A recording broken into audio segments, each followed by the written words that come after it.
Bayangkan suatu hari kamu tidak bisa mengakses uangmu sendiri. Bukan karena kamu bangkrut, bukan karena kamu ditipu, bukan karena kamu kehilangan password, tapi karena sistem memutuskan kamu tidak boleh menggunakannya. Tidak perlu perang, tidak perlu senjata, cukup satu klik. Rekening dibekukan, transfer ditolak, akses ditutup. Dan ini bukan teori konspirasi, ini sudah terjadi berkali-kali. Di dunia modern, kekuasaan tidak lagi dipegang oleh tentara, tapi oleh sistem keuangan. Institusi seperti Federal Reserve, International Monetary Fund, dan SWIFT tidak hanya mengatur uang, mereka menentukan siapa yang boleh ikut dalam ekonomi global dan siapa yang tidak. Tapi kemudian muncul sesuatu yang tidak bisa dihentikan, yaitu kripto. Pertanyaannya, apakah kripto ini benar-benar bisa mengakhiri monopoli finansial atau hanya menciptakan ilusi kebebasan? Di video ini kita akan membahas bagaimana monopoli finansial bekerja, kenapa sistem global membutuhkan kontrol uang, bagaimana kripto mencoba memutusnya, dan apakah revolusi ini realistis atau hanya narasi. Sejarah menunjukkan satu pola, siapa yang mengontrol uang, mengontrol dunia, yang dulu emas mengontrol dunia, sekarang bank, dan selanjutnya sistem finansial global. Uang bukan lagi sekedar alat tukar, ia adalah alat yang paling berpengaruh, alat stabilitas, alat tekanan geopolitik. Contohnya, sanksi ekonomi.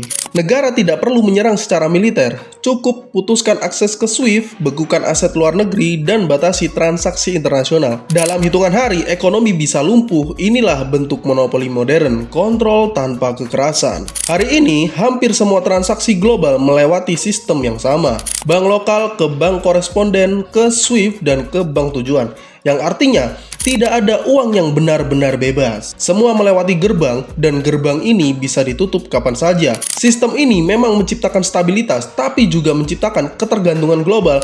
Tanpa akses sistem ini, ekonomi modern nyaris mustahil berjalan. Lalu, tahun 2008 terjadi krisis global. Bank diselamatkan, rakyat menanggung dampaknya. Kepercayaan mulai runtuh, dan muncullah Bitcoin. Untuk pertama kalinya dalam sejarah, ada sistem uang yang tidak dikontrol oleh negara, tidak dikontrol oleh bank, tidak bisa disensor. Bitcoin memperkenalkan permissionless money, yang artinya siapapun bisa menggunakannya tanpa izin siapapun. Ini bukan sekedar inovasi teknologi, ini tantangan langsung terhadap monopoli finansial global. Kemudian datang generasi berikutnya, yaitu Ethereum.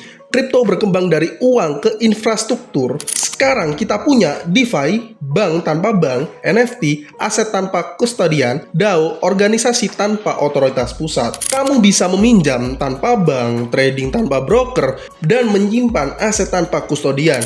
Yang artinya perantara mulai tidak dibutuhkan, dan disitulah ancaman sebenarnya muncul.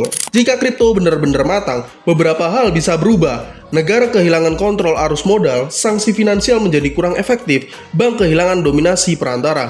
Dalam skenario ekstrim, kripto bisa menciptakan sistem paralel, ekonomi global tanpa izin, dan itu adalah mimpi buruk bagi monopoli finansial. Namun realitanya, kripto belum menggantikan sistem lama karena fiat masih lebih dominan, bank masih menjadi on-ramp, regulasi masih menentukan arah.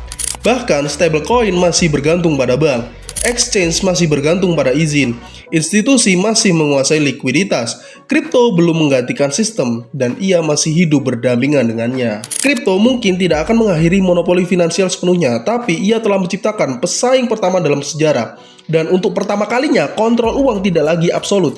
Pertanyaannya sekarang bukan apakah kripto akan menggantikan sistem lama, tapi seberapa besar ia akan memaksanya berubah.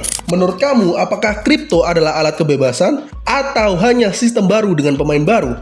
Tulis di kolom komentar. Dan kalau kamu ingin memahami kripto dari sisi kekuasaan bukan sekedar harga, subscribe Crypto Hack ID.